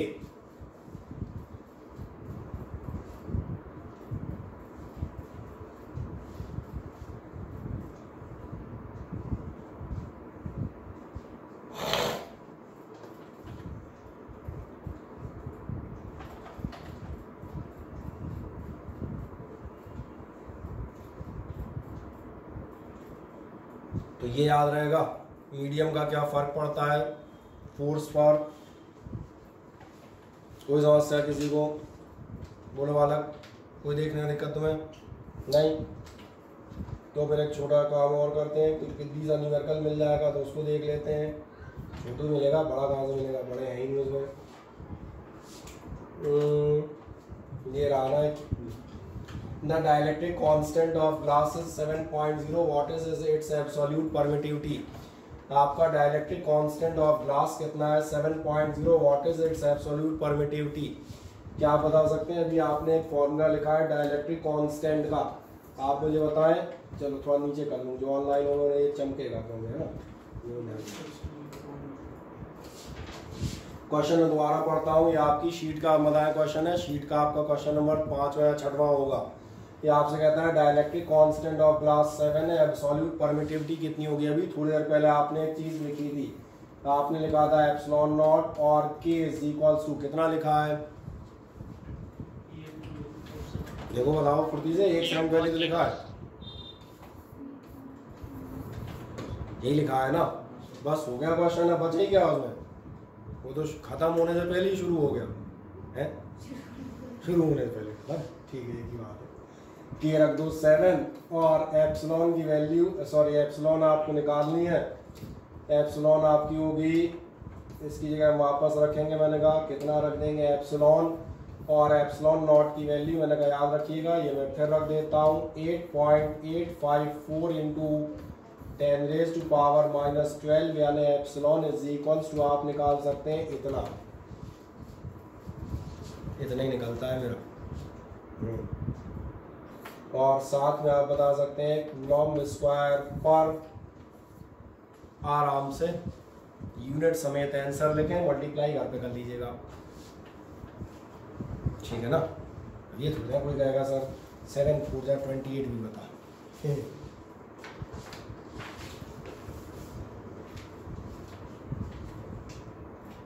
हो जाएगा क्वेश्चन इससे रिलेटेड आराम से, ठीक है।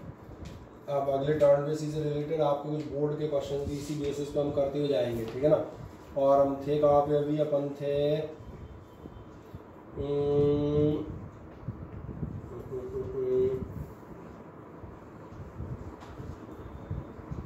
नहीं थे यार, बस लगभग हमने कहा यहीं थे, यही आप पढ़ रहे थे, यही मैं करा रहा था एफ मीडियम और ये सब, तो ये तो क्लियर हो गए थे। इसके बाद आप आगे बढ़ेंगे, आगे आपको क्या चीज़ मिलेगी? ये वही है जो मैं सेंटेंस बता रहा था, epsilon is equals to epsilon not R called absolute permittivity और परमिटिविटी ऑफ द मीडियम दिख रहा होगा, ये एयर की है, ये आपकी रिलेटिव है, यही अभी फॉर्मूला इस्तेमाल किया आपने। एप्सिलॉन किसकी होती है, मीडियम की, एप्सिलॉन आर लिखा हुआ है, बड़ा कर दिया है ताकि आप देखें epsilon R is dimensionless constant, relative permittivity कहलाता है, या फिर इसी का नाम हमने क्या कहा था, it is called dielectric constant. ये सब आप लिख चुके हैं, अब आप इसको शीट से पढ़ सकते हैं। एक नाम और इसका याद रखिएगा, कभी कभार किसी एक आध एग्जामिनेशन में आप बिल्कुल फंस जाएंगे जाके, आपको पता ही नहीं पड़ेगा ये क्वेश्चन कहाँ से पूछा गया है और क्या लिखा है, स्पेसिफिक इंडक्टिव कैपेसिटी। तो जो आपने डाइलेक्ट्रिक कांस्टेंट लिखा है it is called dielectric constant, उसी में एरो बना के लिख दीजिएगा स्पेसिफिक इंडक्टिव कैपेसिटी। नहीं आया समझ में, ऐसा कुछ था ना, के इज द डाइलेक्ट्रिक कांस्टेंट और ऐसा कुछ, उसमें आप डैश मार के अलग से एरो बना के दिखा दीजिएगा। एक इसका खतरनाक नाम क्या है, that is specific inductive capacity. ये मैंने कहा ये कहाँ से आई है, इंडक्शन वाला जो फिनोमेना था उसके बेसिस पे नाम रखा है कि कितना इंडक्शन करने की इसकी कैपेसिटी होती है। तो बस ये नाम कई बार मिल जाता है तो आप भूल जाते हैं, पता नहीं क्या है, समझ में ध्यान ही नहीं आता।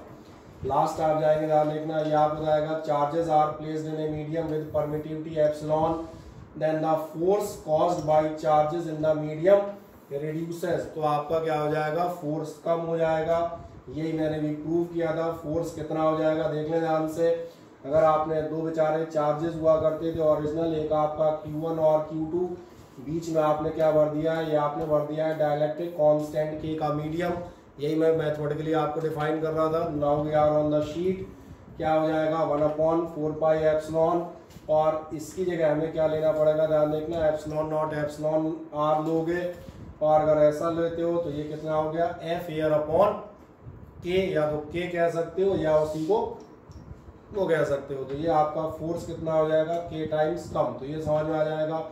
अब कुछ इंपॉर्टेंट फीचर्स जो आपके काम करते हैं, मैंने कहा किसी ऑब्जेक्टिव या इस टाइप के क्वेश्चन के लिए कोई फिल इन द ब्लैंक आपके आ गया तो उसके लिए इनको आप पढ़ते हैं। पहला कहता है Coulomb's law is not valid for moving charges. Coulomb's law आपका मूविंग चार्जेस के लिए बेचारा वैलिड क्यों नहीं होता, क्योंकि तुम्हें याद आएगा मूविंग चार्जेस में घालमेल हो जाता है। मूविंग चार्जेस इलेक्ट्रिक फील्ड के अलावा मैग्नेटिक भी डेवलप कर देते हैं, तो इसमें कूलॉम्स लॉ गड़बड़ा जाएगा क्योंकि अदर फोर्स भी उसके साथ में लगने लगेंगे। तो क्या है, क्लियर है, लिख दें एक छोटा सा important facts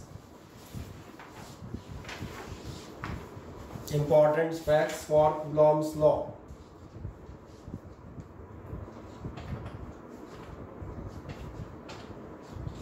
important facts for Coulomb's law,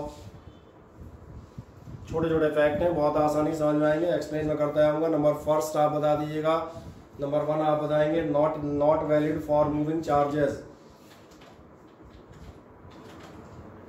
not valid for moving charges due to magnetic effect, not valid for moving charges due to magnetic effect, ये समझ में आ गया होगा। सेकंड लिख दीजिएगा, number second valid at a distance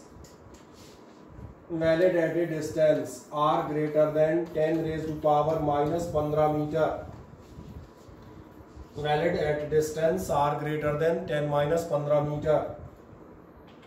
अच्छा इसका कोई मतलब समझाओ मुझे, ये मैंने क्या घपला किया, 10-15 मीटर से ऊपर वैलिड होता है,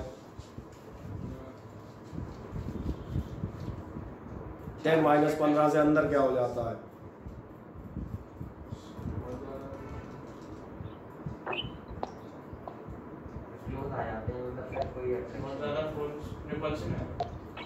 न्यूट्रल का साइड उतना होता है तो बड़ा ज्यादा होना चाहिए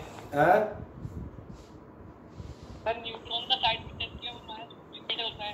सही कह रहे हैं, मैं याद दिला देता हूँ यहाँ पर 10-15 मीटर तुमने ध्यान नहीं दिया, 10-15 metre is the size of nucleus. इससे कम डिस्टेंस पे आप न्यूक्लियस के अंदर होंगे, न्यूक्लियॉन्स आएंगे, कूलॉम को उठा के बाहर खड़ा कर दिया जाएगा और उसकी सीट पर बैठेंगे साइंटिस्ट युकावा।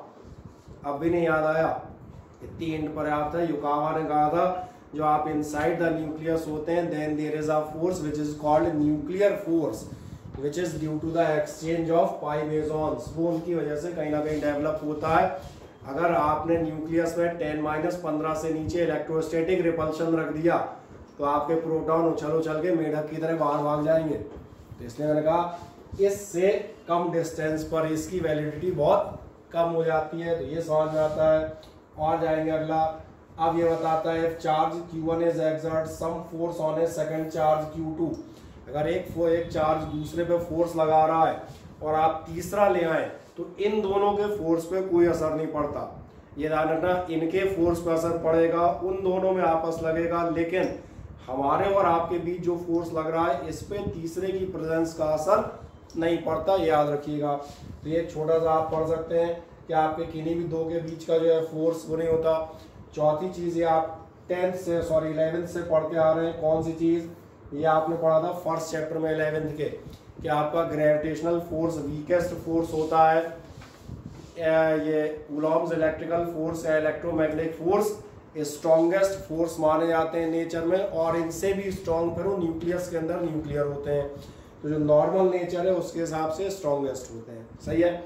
और क्या रेशियो होता है? तो हल्का सा लगभग हम कहते हैं 10 की पावर -38 के आसपास होते हैं। पार्टिकल टू पार्टिकल बदलोगे थोड़ा बहुत चेंज होंगे। जैसे यह बताएगा अगर 2 इलेक्ट्रॉन्स लोगे तो आपका ग्रेविटेशनल फोर्स कितना होगा? 10-43, यानी आपका इलेक्ट्रोस्टैटिक फोर्स ग्रेविटेशन से कितना ज़्यादा है ऐसा कहा जाए।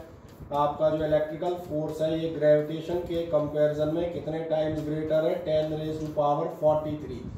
कब? जब आप ले रहे हैं इलेक्ट्रॉन्स। ऐसे ध्यान देखना, जो आपका इलेक्ट्रिकल फोर्स है ये आपका ग्रेटर देन है। कितना ग्रेटर है? जो मैंने कहा 2 प्रोटॉन लोगे F इलेक्ट्रिक हो जाएगा 10⁻36 टाइम्स ऑफ ग्रेविटेशन अगर आप ले रहे होंगे प्रोटॉन्स। और 1 प्रोटॉन और 1 इलेक्ट्रॉन लोगे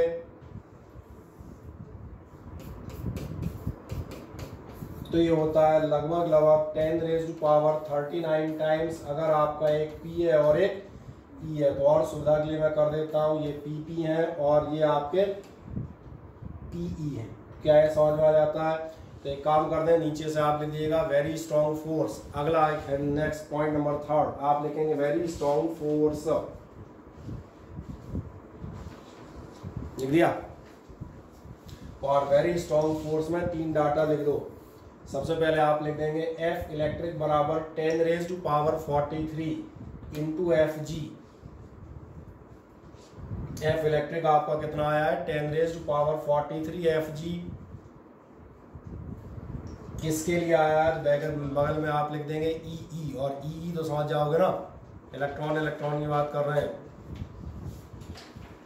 ऐसे आप बता देंगे F electric is equal to 10⁻36 FG। 10⁻36 FG कब आता है? जब आप बात कर रहे हैं प्रोटॉन की। और F इलेक्ट्रिक आपका होता है 10⁻39 टाइम्स ऑफ FG जब आप लेते हैं एक प्रोटॉन और एक इलेक्ट्रॉन। सही है। ये तो समझ में आ गए होंगे, इसमें तो कोई समस्या नहीं। ठीक है। अब इसके बाद एक आध और चीज़ पे चलेंगे छोटी मोटी। एक आता है principal of superposition. Principal of superposition आप देखेंगे कुछ खास प्रिंसिपल नहीं है, 10 जगह प्रिंसिपल आएगा अलग अलग जगह। इस प्रिंसिपल का एक ही मीनिंग होता है कि जो रिजल्टेंट होगा वो इन सब का समेशन होगा। और समेशन ध्यान से देखना 2 टाइप के होते हैं, या तो एल्जेब्रिक और या वेक्टर। ये डिपेंड करेगा क्वांटिटी कौन सी है। जैसे मैं आपको एक ही बार में 3 तरह के प्रिंसिपल ऑफ सुपरपोजिशन बताता हूँ एक साथ। 3 तरह के सुपरपोजिशन कौन से होंगे? एक होगा principal of superposition of force, एक होगा principal of superposition of electric field, और तीसरा होगा principal of superposition for the electric potential. इसका मतलब ये है कि अगर आप तमाम सारे चार्जेस हैं और एक चार्ज बेचारा ये है यहाँ कहीं, आप पूछेंगे इन सारे चार्जेस जो चार्ज है बैठे हैं इन चार्जेस से इस पर टोटल फोर्स कितना होगा? तो दैट इज द सुपरपोजिशन। इस चार्ज पर जो भी नेट फोर्स होगा वो ध्यान रखना। अब फोर्स कैसी क्वांटिटी है? स्केलर या वेक्टर? फोर्स स्केलर होता है वेक्टर होता है? वेक्टर होता है। अभी वेक्टर फॉर्म कूलॉम में पढ़ रहे थे, तो मतलब हमें यहाँ लिखना पड़ेगा vector F1 plus vector F2 and so on. यही आपसे कहेगा कि इसका नेट फोर्स क्या होता है, सबका वेक्टर समेशन। इलेक्ट्रिक फील्ड में आप बता देता हूँ ये वेक्टर क्वांटिटी होती है, इसलिए जब इलेक्ट्रिक फील्ड उठाओगे तो भी हम अगले कल परसों बताएंगे ये vector summation of all fields होगी। लेकिन अगर आप टोटल पोटेंशियल निकालेंगे तो पोटेंशियल कैसा होता है, स्केलर या वेक्टर? पोटेंशियल स्केलर होता है, जो पोटेंशियल तुम्हें 10th से याद आएगा, वर्क अपॉन क्यू होता था, और वर्क या एनर्जी होते हैं स्केलर। तो मैंने कहा 12th छोड़ो, पर तो कई बार 10th से भी पढ़ लेते हैं। इसका मतलब ये क्या होगा, और ऐसी और भी कई चीज़ें कोई सी मिल जाए तो सबका प्रिंसिपल ऑफ सुपरपोजिशन ओवरऑल एक लाइन में यही होता है। समझ मेरी बात आ गई? बस केवल हर बार क्या करेंगे, नाम बदल बदल के, शब्दों को बदल बदल के उनको यहाँ घुमाते रहेंगे। और इसीलिए आप चेक कर सकते हैं प्रिंसिपल ऑफ सुपरपोजिशन क्या कहता है।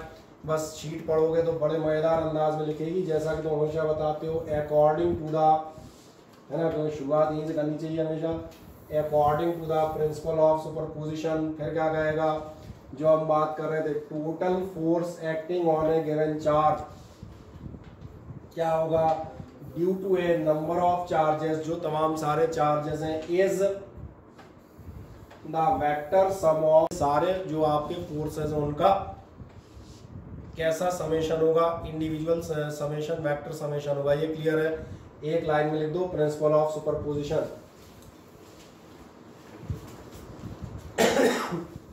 एक लाइन में आप लिखेंगे प्रिंसिपल ऑफ सुपरपोजिशन। इसमें आप लिख दिएगा net force on a charge, net force on a charge due to a number of charges, net force on a charge due to a number of charges will be the vector sum of, will be the vector sum of individual forces, will be the vector sum of individual forces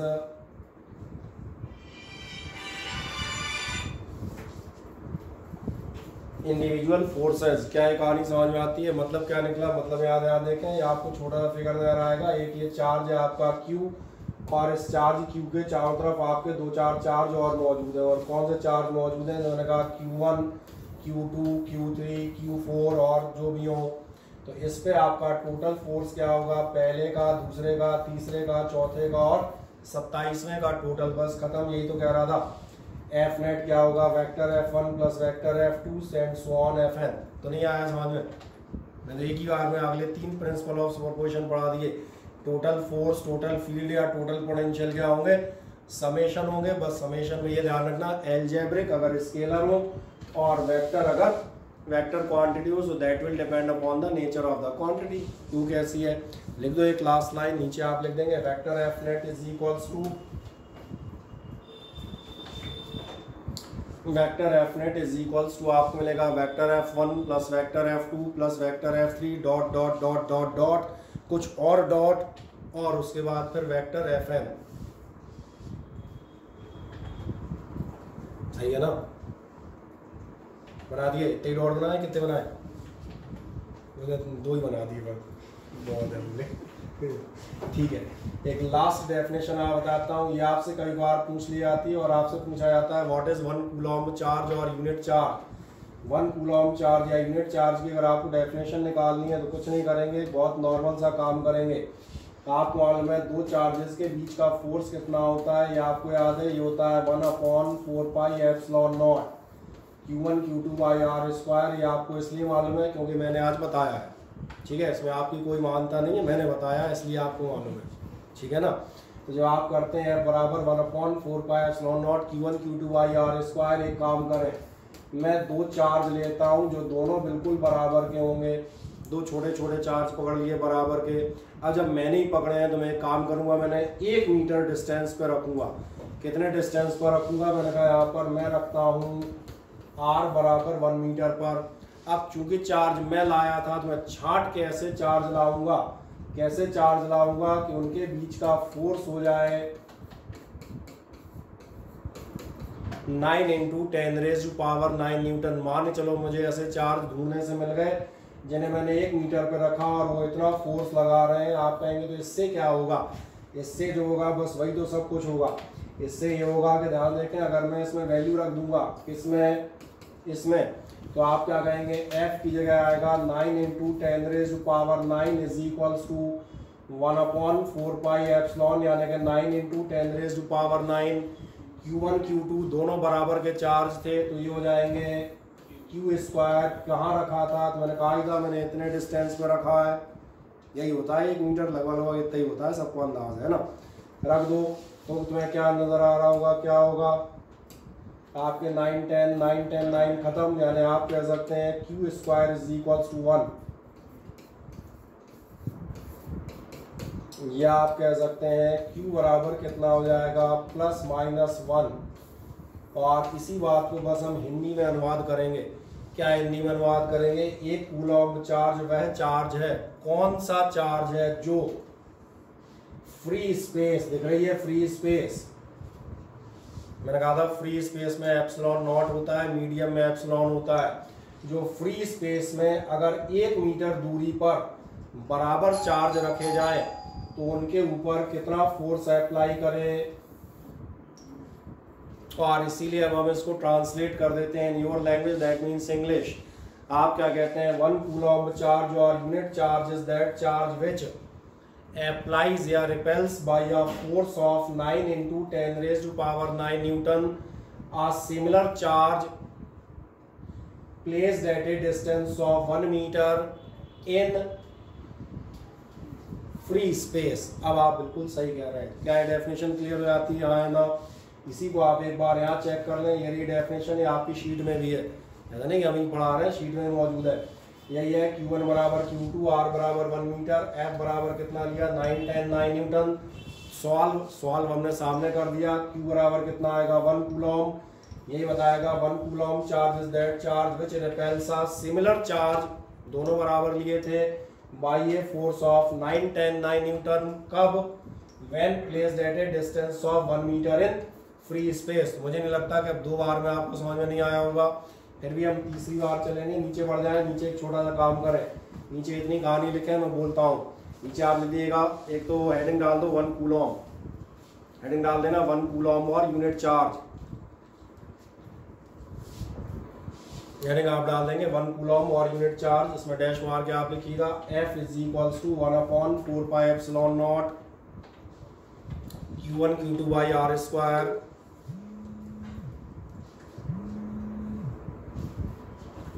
कर दिया। नीचे आएगा F Q1 बराबर Q2 बराबर Q, और आप बता देंगे R बराबर 1 मीटर, और क्या बताएंगे F is equals to 9 × 10⁻9 Newton.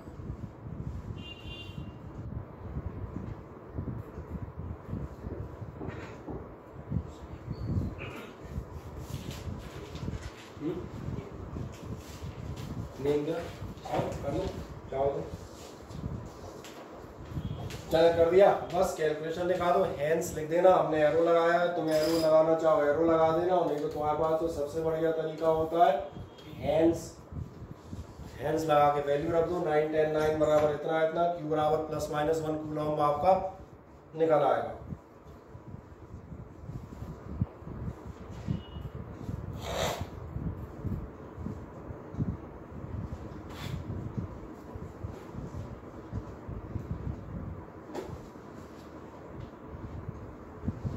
और बाल को जितने लोग हम बता दें प्रेजेंट हैं, सब अपने चैट सेक्शन में जाएं ऑनलाइन वाले, और उसमें जाके यस सर लिख दें, ताकि मुझे पता रहे कि आप में से कौन कौन थे और कौन कौन गायब हुए थे।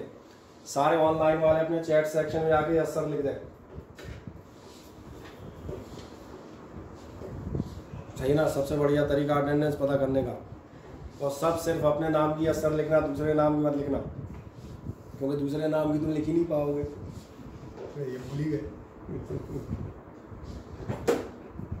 ठीक है, 1 मिनट का टाइम देते हैं इनको, ताकि बेचारे सब अपनी अटेंडेंस लगा दें।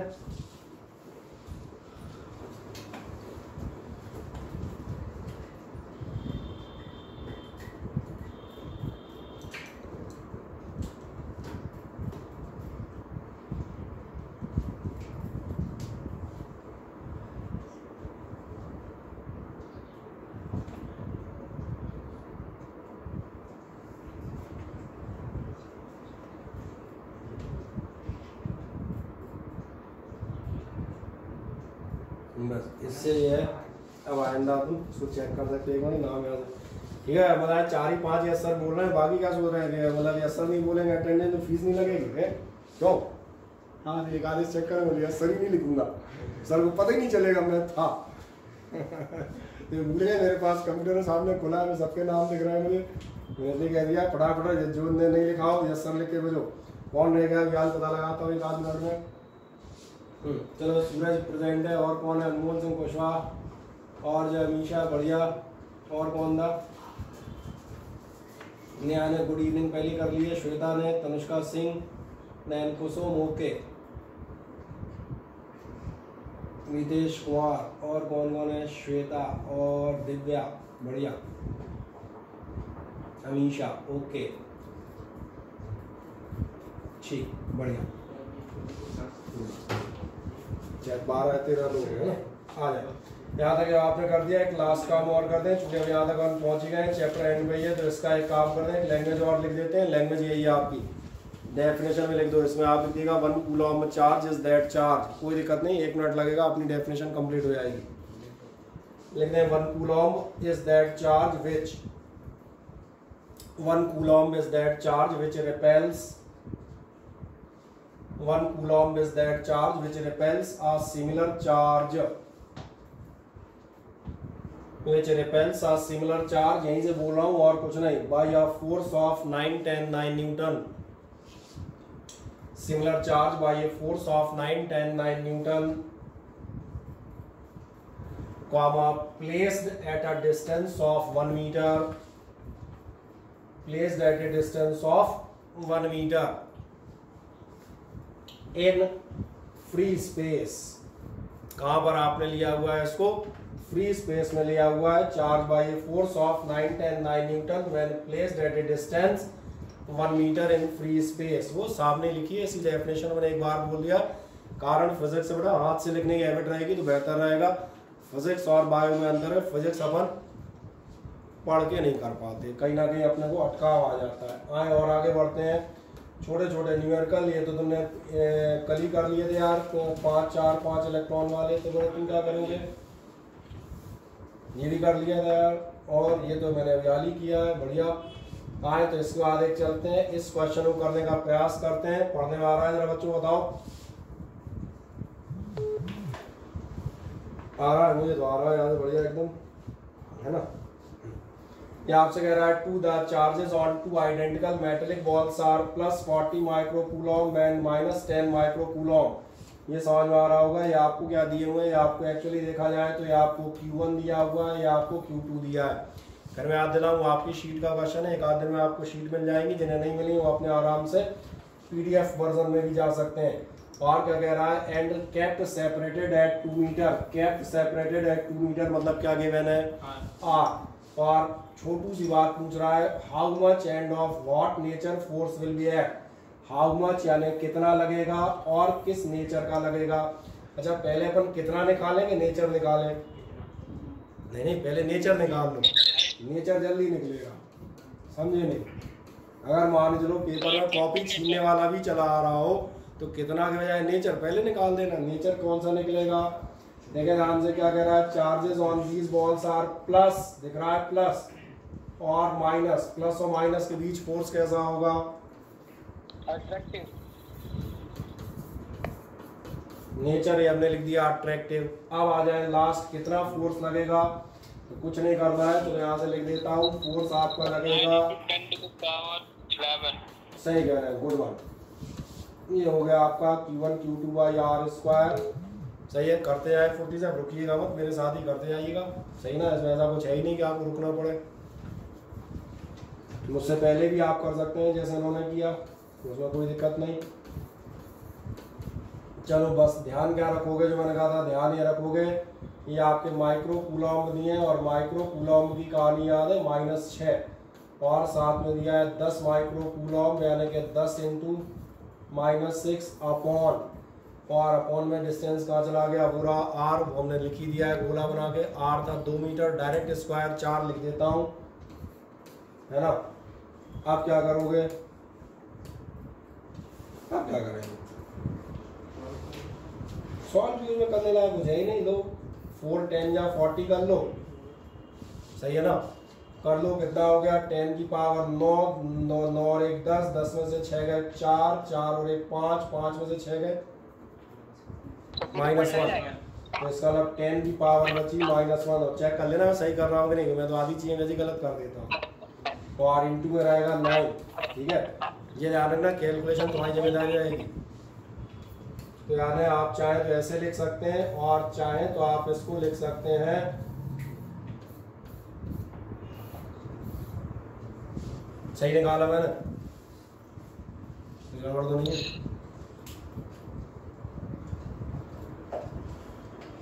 चले निकाल लेंगे सभी लोग, कोई समस्या बताओ, कोई दिक्कत, गिनते चले जाना, निकल आएगी, कोई डाउट कहीं से कहीं तक मुझे नहीं लग रहा। चलो एक और क्वेश्चन ट्राई कर लेते हैं। ये आपसे कर रहा है calculate the repulsive force acting between 2 protons. अब ये मजेदार सवाल है, थोड़ा जिसमें जीके भी लगेगी, क्योंकि अब चार्ज नहीं दे रहा, प्रोटॉन दे रहा है। प्रोटॉन का चार्ज जीके के तहत आता है, फिजिक्स में नहीं आता। समझ में आ रही ना मेरी बात। आगे क्या कह रहा है, when they are separated by a distance, R दे रहा है आपको, और प्रोटॉन का चार्ज याद दिला दूं कितना होता है। बिल्कुल सही आप कह रहे हैं, बस हो गया सवाल।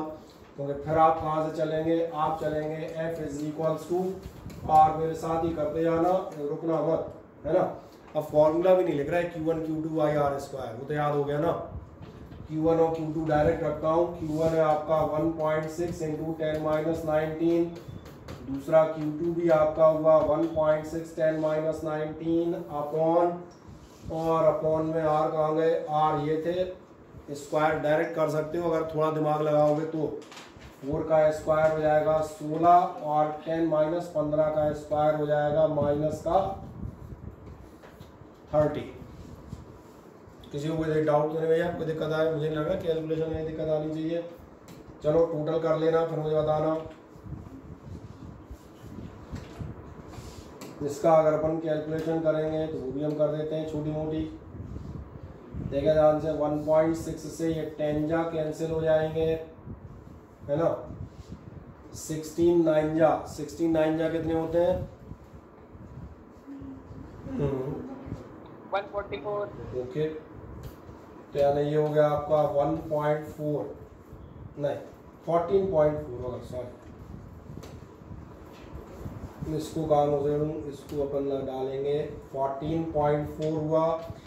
इंटू में बस पावर ही काउंट करनी है, पावर 9 और 9 में 0 और ये तो 19 दूनी 38 ये हो रही है, ऐसा करो ना 19 और 19 -38 ये पहुंची ऊपर, प्लस की हो गई तो बचे -8 और ये ऊपर पहुंची तो ये हो गए -9 और -9 और +9, अरे ये तो खत्म ही हो गए। बढ़िया, तो फिर तो केवल यही बचा, बस इतना ही सा 14.4, तो इसको अच्छे से लिख दो।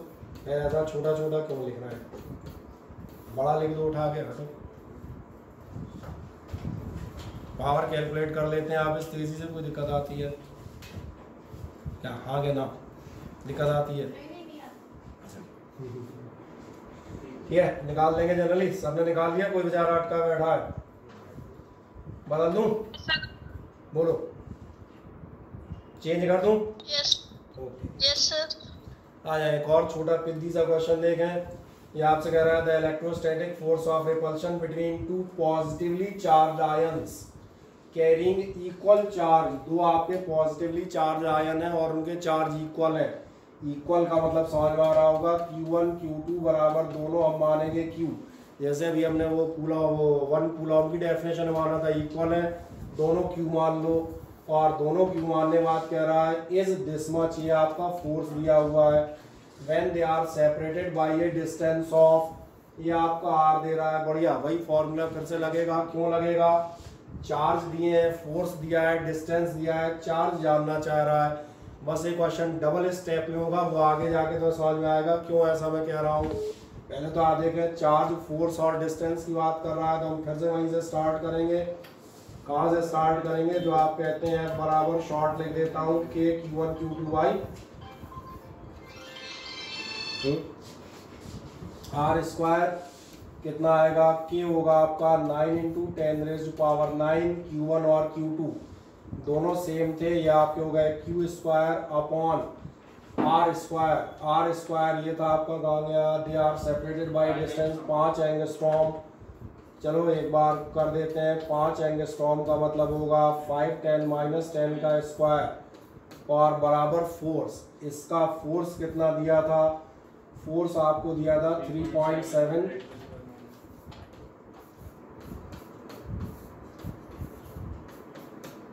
सही है। चलो कोशिश करो अगर कैलकुलेट हो जाए फुर्ती से तो।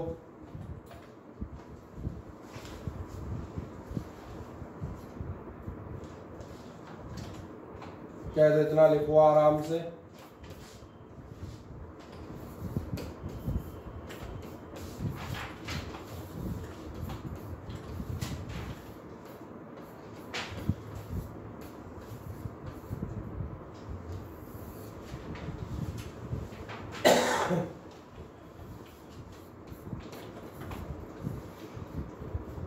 ठीक है, थोड़ा नीचे कर दूं ताकि कहीं चमके नहीं। आराम से सॉल्यूशन को आप बना सकते हैं। चार्जेस दिए हैं, डिस्टेंस दिया है। कितना फोन मोबाइल आ रहा है यार।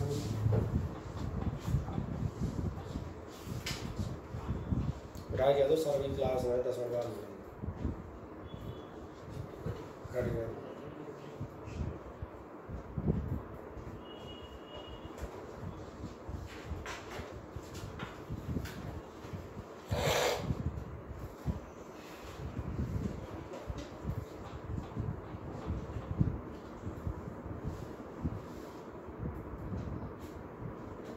निकल आएगा क्या, मैं ही निकालूं। चलो पहले 10 की पावर से लड़ते हैं। 10 की पावर कितनी होंगी, 10 की पावर हो जाएंगी आपकी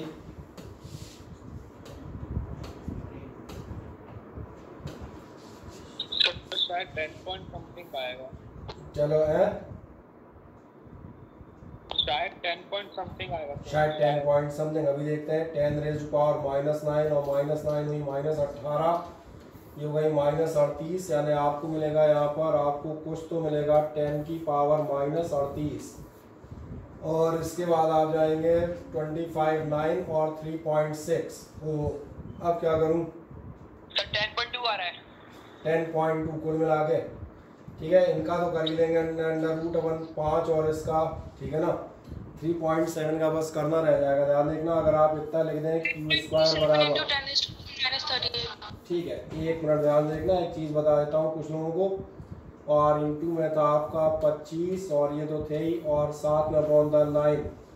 ध्यान देखना, आप एक काम कर सकते हैं, अगर हल्का सा दिमाग चला जाए तो, और वो ये चला जाएगा कि जब आप Q निकालोगे √10 की पावर -38 का डायरेक्ट हो जाएगा, 25 का डायरेक्ट हो जाएगा, 9 का डायरेक्ट हो जाएगा। बस तुम्हें एक छोटा सा अंडर रूट निकालना पड़ेगा 3.7 का।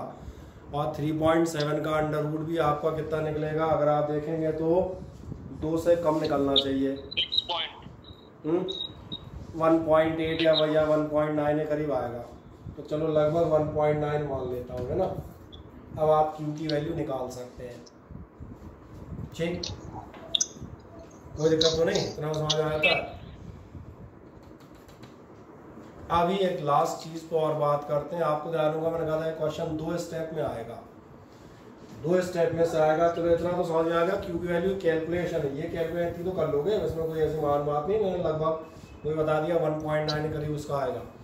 सबसे मेन बात ये, हम वापस क्वेश्चन पर जाते हैं। क्वेश्चन में एक्चुअली ये नहीं पूछा था, क्वेश्चन में पूछ रहा था how many electrons are missing from each ion, how many electrons, number of electrons के लिए हमने लास्ट राउंड में 4 क्वेश्चन पहले किए हुए हैं, और वो 4 क्वेश्चन थे आपके। आप ध्यान देखना, अगली बार आप जाएंगे, अभी मैंने कहा था स्टेप नंबर 2 मौजूद है। Q बराबर एनी, Q बराबर यही वाला जो आया है, जो भी आया है वो कोई दिक्कत नहीं, इज इक्वल्स टू हो जाएगा n, और साथ में हो जाएंगे 1.6 इंटू 10 - 19। अब आपको समझ में आ रहा होगा, अब जाके आपका n निकल कर आएगा। इसलिए मैंने कहा था ये दोहरा सवाल है। दोहरा कहाँ है, केवल फोर्स नहीं निकालना, आपको इसके साथ नंबर ऑफ इलेक्ट्रॉन्स भी निकाल लें तो कई बार अपने क्वेश्चन आगे भी जाते हैं। N2 आएगा। कितना आ रहा है? N2 आ रहा है सर, N2 आएगा 2। अच्छा 2, ठीक। यानी अनमोल का कहना है कि n की वैल्यू आ जाएगी 2, ठीक है, गुड। बाद में आप क्रॉस चेक कर सकते हो, तो ऐसा मान बात नहीं, कैलकुलेशन तो आप कर लेंगे। अब इस टाइप के आप क्वेश्चंस कर लेंगे, हाँ ना बताएं। अब जब आप अपनी शीट में जाएंगे तो मैंने कहा अब कुछ क्वेश्चंस हम अगले टर्न पे भी कराएंगे। जैसे एक आपका हाउ फॉर, अभी शुरुआत के अंदर 1-2 टॉपिक तक तो मैं सारे क्वेश्चन ही करा दूंगा, है ना। तो अभी इसमें मैंने कुछ क्वेश्चंस करा दिए, लग रहा है 8-10 क्वेश्चन और बकाया होंगे। कोई समस्या नहीं, अपनी शीट्स मैंने कहा जिन पास PDF हो नहीं हो मुझे बता देना, अगले टर्न में प्रिंट आउट भी निकाल दूंगा। बाकी इन 8-10 क्वेश्चन को हम अगले टर्न में सॉल्व करके ये टॉपिक खत्म करेंगे और सीधा घुसेंगे इलेक्ट्रिक फील्ड में। और इस टॉपिक के न्यूमेरिकल ज़रूर से ज़रूर कर लीजिएगा, क्योंकि ये जो न्यूमेरिकल मैं करा रहा हूँ ये बराबर रिपीट होंगे नाम बदल के। ये मैं फिर वार्न कर देता हूँ, नाम बदल के मतलब समझ में आ रहा है। यही क्वेश्चन पोटेंशियल में फिर आएंगे, यही आपके फील्ड में फिर आएंगे, लगभग और यही कंसेप्ट। इसलिए मैंने कहा इसके मैं बिल्कुल एक आपके सामने करके दूंगा, ठीक। चले, और कोई डाउट किसी को? हाँ ना बताएं। बालको तुम्हें कोई शंका समस्या नहीं? और ऑनलाइन में बुद्धिमान प्राणियों को कोई समस्या? सर मैंने कुछ चैट में भेजा है क्वेश्चन। अच्छा, चैट पे क्वेश्चन भेजा है, तो चलो उसको हम थोड़ी देर से देख लेते हैं, ठीक है।